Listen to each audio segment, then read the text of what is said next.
There's a reason why you can't push yourself to study, read, go to the gym, or even get out of bed. It's not just a matter of being lazy. The reason's actually neurochemical. When you wake up in the morning, you have a certain amount of dopamine that your brain can release. If you do something productive but not that stimulating, like reading a book or doing a workout, you get a bit of dopamine release. It makes you feel good, you feel satisfied, but you can continue on your day with the drive to do more.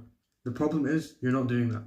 You're waking up and the first thing you do is grab the one machine that kills the pleasure center of your brain, the phone.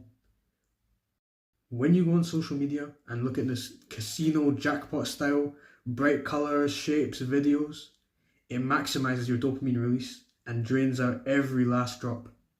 Every last drop of your dopamine is being drained. And where do we get the drive to do things? We get it from dopamine. That's the reward chemical. And your brain just gave you all of the reward for watching 200 condensed videos about every topic in the world that's trending. Your brain doesn't have any reward left to give you. So there is no reason to your brain to get up, exercise, work, play, eat, live. There's no reason. So how do you actually get your drive and motivation back? Simply, it's just to stop using your phone, especially in the morning. But scrolling addiction is just that, an addiction. How do you break this addiction? By the way, if you want my full guide to breaking a phone addiction, check the link. 1. Detox from your phone. You need to do a detox. It doesn't have to be permanent, but you should at the very least spend some time without the apps on your phone and without the phone on your person. That way you'll get out of the habit of grabbing it every time you wake up or every time you're slightly bored and there's nothing to do. You should also keep your phone in another room or at least the other side of the room, especially when you're sleeping, so that you're not grabbing it first thing in the morning. 2. Replace it with something else. If you just stopped using your phone, you're going to have a lot of empty time where you're not going to know what to do. So you should replace it with a task that's healthier for you.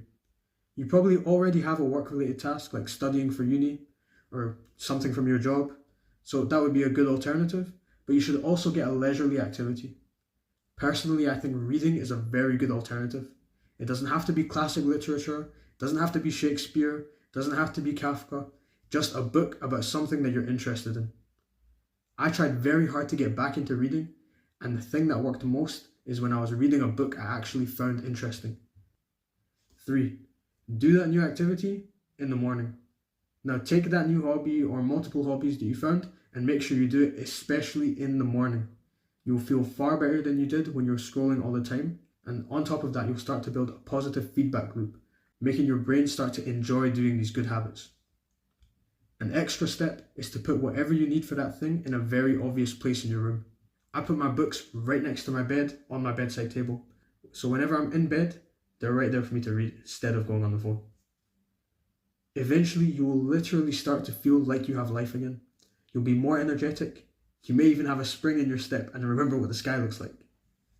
So in conclusion, scrolling on social media, especially in the morning, kills your drive and is the main reason for your bed rotting and your inability to do anything. Fix it by replacing it with a healthier and less stimulating activity, and try to do that in the morning. Start small, start now.